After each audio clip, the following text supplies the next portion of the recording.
Hello. चलिए, कल हमने पढ़ा था डीएनए रेप्लिकेशन के बारे में। प्रोकैरियोट्स के अंदर डीएनए रेप्लिकेशन की कौन कौन से एंजाइम्स है वो देखे थे। यूकैरियोट्स के कौन कौन से एंजाइम्स काम आते हैं डीएनए रेप्लिकेशन में वो देखा था। फिर हमने पढ़ा था टोपोआइसोमरेज के बारे में, गायरेज के बारे में देखा था, जो कि टोपोआइसोमरेज है, जो कि टाइप सेकेंड टोपोआइसोमरेज है, और उसके ब्लॉकर्स देखे थे। आज हम देख रहे हैं, आज उसी टॉपिक को कंटिन्यू करेंगे, डीएनए रेप्लिकेशन के बारे में ही पढ़ेंगे हम कुछ चीजें। आज हम देखेंगे प्रोकैरियोट्स के अंदर डीएनए रेप्लिकेशन में काम आने वाले डीएनए जो पॉलीमरेज होते हैं उनके पास कौन कौन सी एक्टिविटी होती है। कल हमने टेबल से ये देखा था कि डीएनए पॉलीमरेज जो प्रोकैरियोट्स के होते हैं वो होते हैं DNA polymerase first, second, third, fourth, fifth. और जो यूकैरियोट्स के डीएनए पॉलीमरेज होते हैं वो होते हैं DNA polymerase alpha, beta, gamma, delta और एप्सिलॉन नॉट। आज हम देखेंगे कि डीएनए पॉलीमरेज के पास कौन कौन सी एक्टिविटी होती है।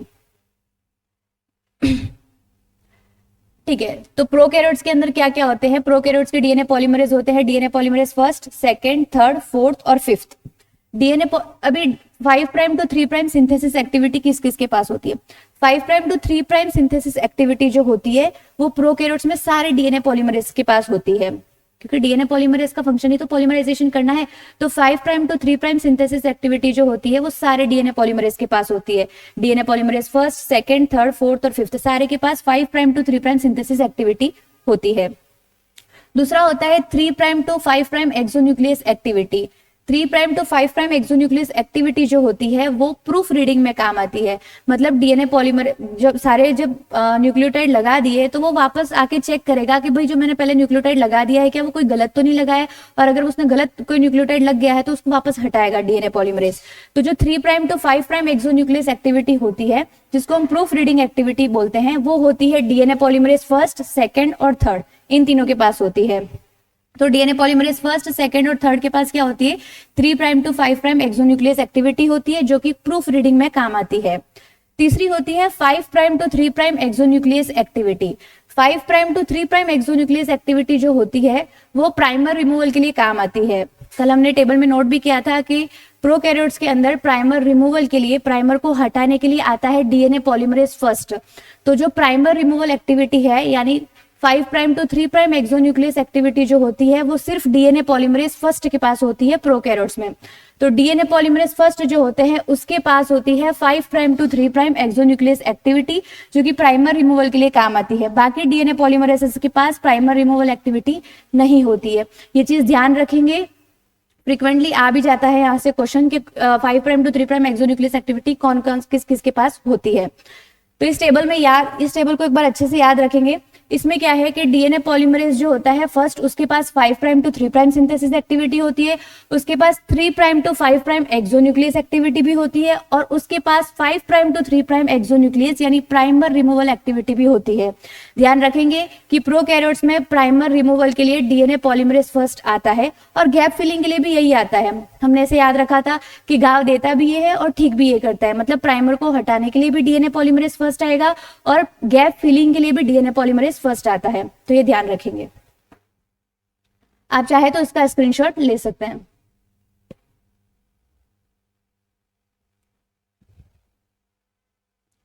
चलिए,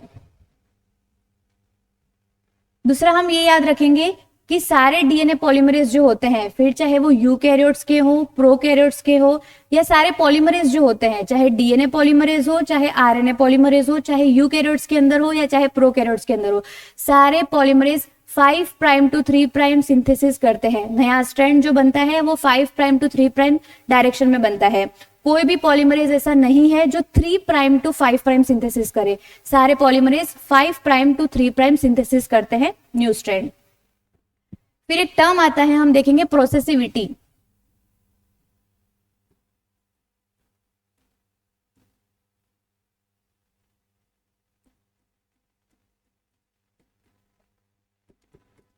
प्रोसेसिविटी क्या होता है, it is the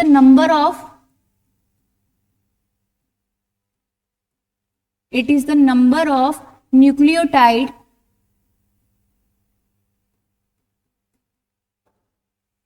incorporated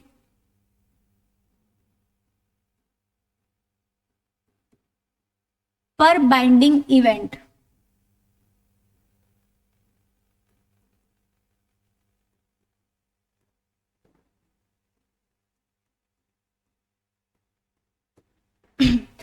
definition note करेंगे। प्रोसेसिविटी क्या होता है? It is the number of nucleotide incorporated पर बाइंडिंग इवेंट। इसका मतलब ये है कि डीएनए पॉलीमरेज जब एक बार आके लगता है पॉलीमराइजेशन के लिए, तो वो एक बार में कितने न्यूक्लियोटाइड लगाता है, उसको ही हम बोलते हैं प्रोसेसिविटी। क्या? डीएनए पॉलीमरेज एक बार जब जुड़ता है, आता है पॉलीमराइजेशन के लिए, तो वो एक बाइंडिंग इवेंट में यानी एक बार में कितने न्यूक्लियोटाइड लगा के जाता है, उसको हम बोलते हैं उसकी प्रोसेसिविटी। जो प्रोकैरियोट्स होते हैं उसके अंदर जो हमारा डीएनए पॉलीमरेज थर्ड है, जो कि मेन रेप्लिकेटिंग एंजाइम है, वो उसकी प्रोसेसिविटी ज्यादा होती है बाकी डीएनए पॉलीमरेज के कंपेयर में। सीधी सी बात है भाई, वो उसकी स्पीड ज्यादा है, उसकी प्रोसेसिविटी ज्यादा है, वो एक बार में ज्यादा न्यूक्लियोटाइड लगा रहा है, इसीलिए तो वो मेन रेप्लिकेटिंग एंजाइम है प्रोकैरियोट्स का। तो डीएनए पॉलीमरेज थर्ड जो होता है उसकी प्रोसेसिविटी ज्यादा होती है बाकी डीएनए पॉलीमरेज के कंपेयर में।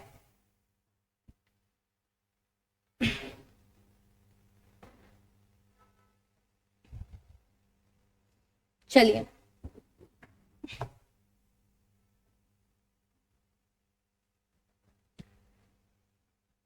नोट करेंगे, डीएनए पॉलीमरेज फर्स्ट जो होता है उसके पास कौन कौन सी एक्टिविटी थी? तो डीएनए पॉलीमरेज फर्स्ट के पास प्राइमर रिमूवल, प्राइमर को हटाने के लिए काम आता था, और वापस गैप फिल करता था, गैप फिलिंग, और म्यूटेशन रिपेयर में काम आता है।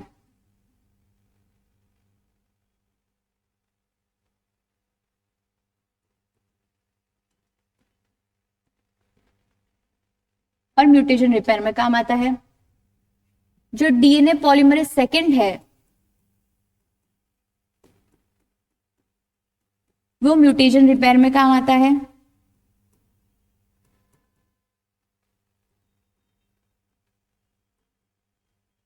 जो डीएनए पॉलीमरेज थर्ड है वो क्या है? डीएनए पॉलीमरेज थर्ड जो है वो मेन रेप्लिकेटिंग एंजाइम है प्रोकैरियोट्स के अंदर। DNA polymerase third is main replicating enzyme किसके अंदर? प्रोकैरियोट्स के अंदर। यूकैरियोट्स के अंदर कौन कौन से डीएनए पॉलीमरेज होते हैं? यूकैरियोट्स के अंदर alpha, beta, gamma, delta, epsilon, ये डीएनए पॉलीमरेज होते हैं। फिर आता है डीएनए पॉलीमरेज फोर्थ और डीएनए पॉलीमरेज फिफ्थ। ये भी किस में काम करते हैं? म्यूटेशन रिपेयर में।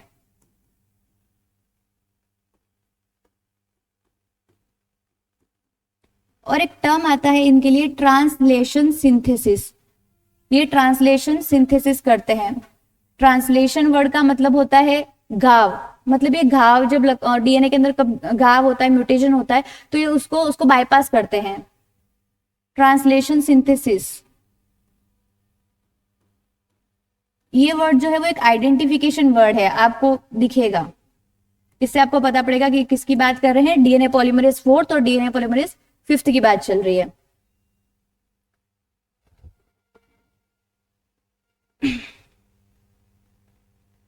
चलिए अब हम डीएनए पॉलीमरेज थर्ड जो है उसका स्ट्रक्चर देखते हैं।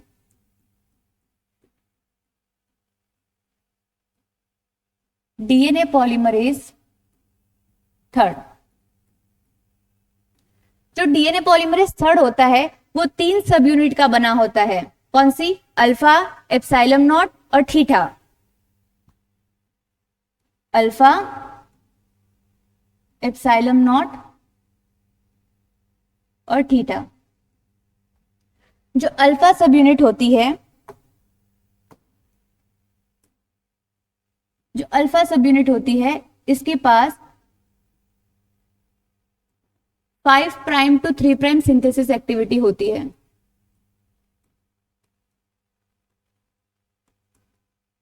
और जो थीटा, जो एप्सिलॉन नॉट है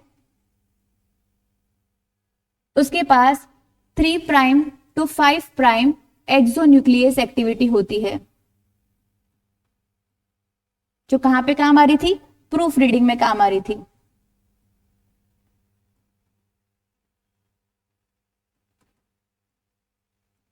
ठीक है। और जो थीटा होता है वो उसकी 3 prime to 5 prime exonuclease activity जो होती है उसको इंक्रीज करता है, एनहेंस करता है।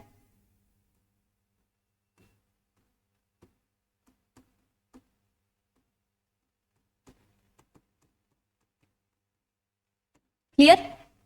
तो डीएनए पॉलीमरेज थर्ड जो होता है वो 3 सब यूनिट का बना होता है, अल्फा, एप्सिलॉन नॉट और थीटा। जो अल्फा सब यूनिट होती है उसके पास 5 prime to 3 prime synthesis activity होती है। जो एप्सिलॉन नॉट होता है उसके पास 3 prime to 5 prime exonuclease activity होती है, प्रूफ रीडिंग में जो काम आती है। और थीटा जो होता है वो एप्सिलॉन नॉट की एक्टिविटी को इनहेंस करता है।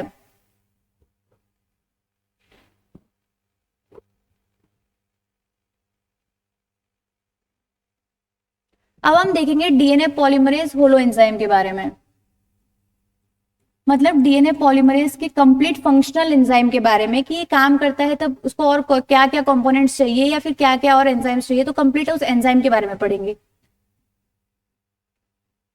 डीएनए पॉलीमरेज होलो एंजाइम को देखेंगे। Holo enzyme means complete enzyme जो फंक्शन करता है, जो फंक्शनल फॉर्म में रहता है। तो अभी हमने देखा कि डीएनए पॉलीमरेज की 3 सब यूनिट होती है, अल्फा, एप्सिलॉन नॉट और थीटा।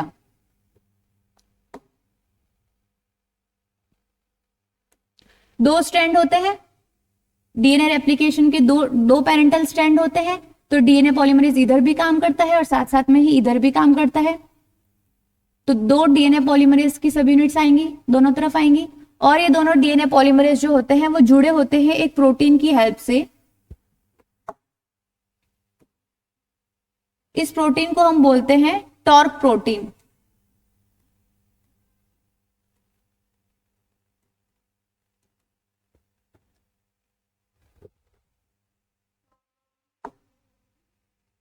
क्या हुआ, क्या हुआ? टॉर्क प्रोटीन, टॉर्क प्रोटीन इन दोनों को बाइंड करके रखती है। देखिए ये अल्फा, एप्सिलॉन नॉट और डेल्टा, इस स्ट्रैंड पे भी होगा अल्फा, एप्सिलॉन नॉट और डेल्टा। ये दोनों जुड़े होते हैं एक प्रोटीन की हेल्प से, उस प्रोटीन को बोलते हैं हम टॉर्क प्रोटीन।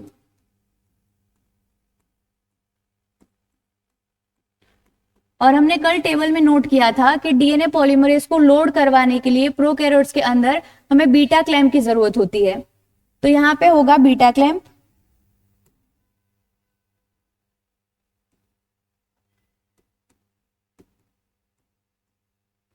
और बीटा क्लैंप लोडर भी होता है जो बीटा क्लैंप को लोड करवाएगा। तो जो बीटा क्लैंप को लोड करवाने के लिए आता है वो होता है गामा क्लैंप। अभी जो गामा क्लैंप है वो 5 सब यूनिट का बना होता है।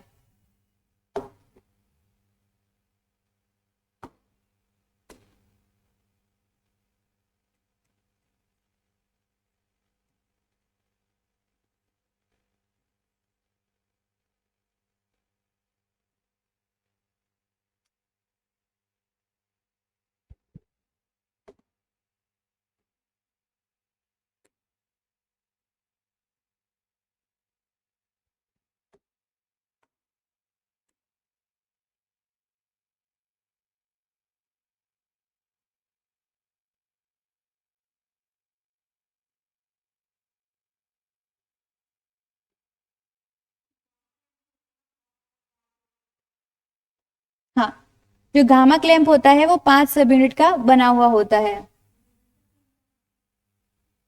एक सेकेंड।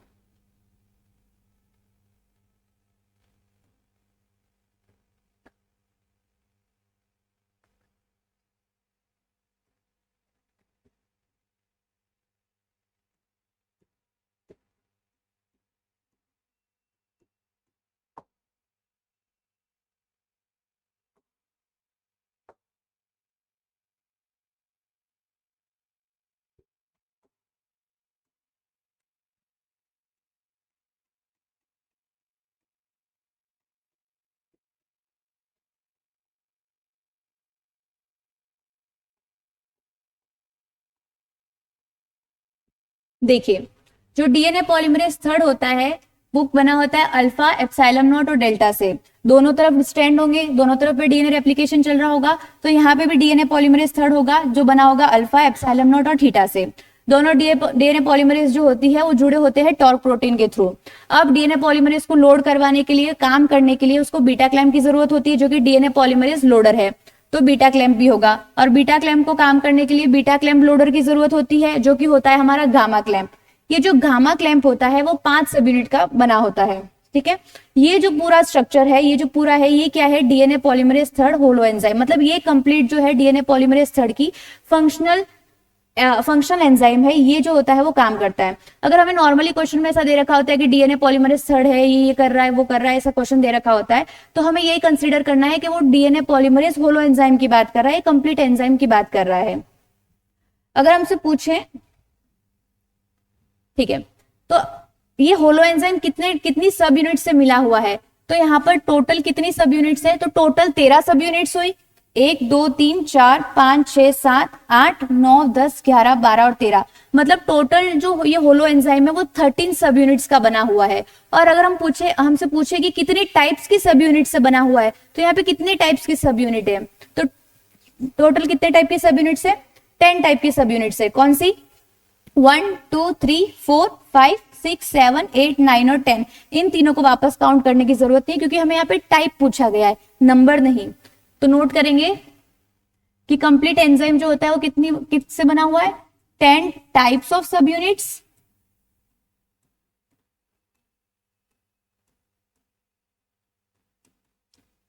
और अगर हमें टोटल सब यूनिट्स पूछे तो टोटल 13 सब यूनिट्स का बना हुआ होता है। क्लियर, स्क्रीनशॉट ले सकते हैं आप।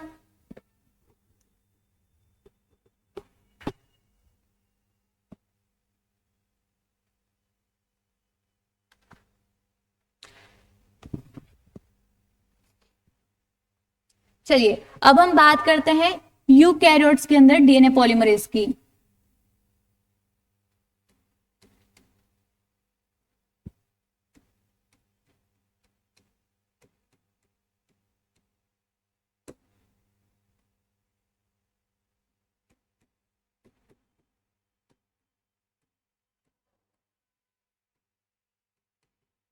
अब याद रखेंगे सारे के सारे पॉलीमरेज जो होते हैं, DNA polymerase, RNA polymerase, synthesis, नया स्ट्रैंड जो सिंथेसिस करते हैं वो 5 प्राइम टू 3 प्राइम डायरेक्शन में सिंथेसिस करते हैं। कोई भी ऐसा पॉलीमरेज नहीं है अभी तक जो कि 3 प्राइम टू 5 प्राइम सिंथेसिस कर सके।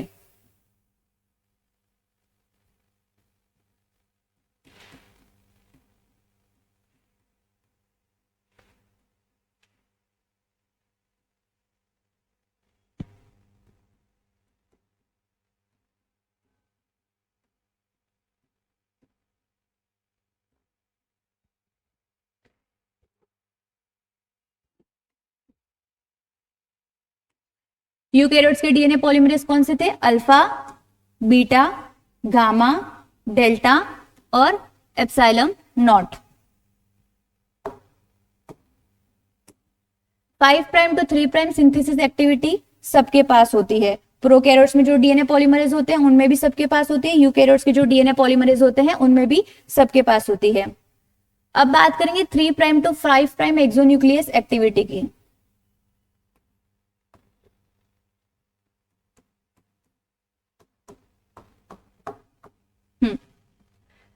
तो डीएनए पॉलीमरेज कौन से होते हैं यूकैरियोट्स में, alpha, beta, gamma, delta, epsilon naught. 5 prime to 3 prime synthesis activity सबके पास होती है। 3 prime to 5 prime exonuclease activity जो है, जो कि किस में काम आती है, प्राइमर प्रूफ रीडिंग में काम आती है। तो जो प्रूफ रीडिंग एक्टिविटी होती है वो अल्फा और बीटा के पास नहीं होती, गामा, एप्सिलॉन नॉट और डेल्टा के पास होती है। ऐसे याद, इसी सीक्वेंस में अगर आप इनको याद रखें तो आप ऐसे याद रख सकते हैं कि जो नीचे वाले तीनों हैं यूकैरियोट्स में उनके पास 3 prime to 5 prime exonuclease activity होती है, और प्रोकैरियोट्स के अंदर जो टेबल के ऊपर आ रहे हैं यानी फर्स्ट, सेकंड और थर्ड, उनके पास होती है प्रूफ रीडिंग एक्टिविटी। फिर होता है 5 prime to 3 prime exonuclease activity, जो कि प्राइमर रिमूवल के लिए हमने देखा था। तो तो ये यूकैरियोट्स में किसी भी डीएनए पॉलीमरेज के पास नहीं होती। 5 prime to 3 prime exonuclease activity होती है, वो किसी के पास भी नहीं होती, किसी के पास भी नहीं होती। तो जितने भी पॉलीमरेज हैं यूकैरियोट्स और प्रोकैरियोट्स में, जो 5 prime to 3 prime exonuclease activity होती है, प्राइमर रिमूवल एक्टिविटी, वो सिर्फ डीएनए पॉलीमरेज फर्स्ट के पास होती है, जो कि प्रोकैरियोट्स में होता है। यूकैरियोट्स में प्राइमर रिमूवल की एक्टिविटी किसी के पास भी नहीं होती, किसी भी डीएनए पॉलीमरेज के पास नहीं होती। ये बात आप ध्यान में रखेंगे।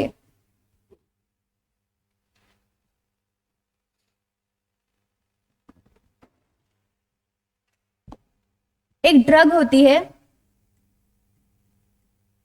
जिसको बोलते हैं एफिडाइकोलिन। एफिडाइकोलिन जो है वो एक टॉक्सिक ड्रग है।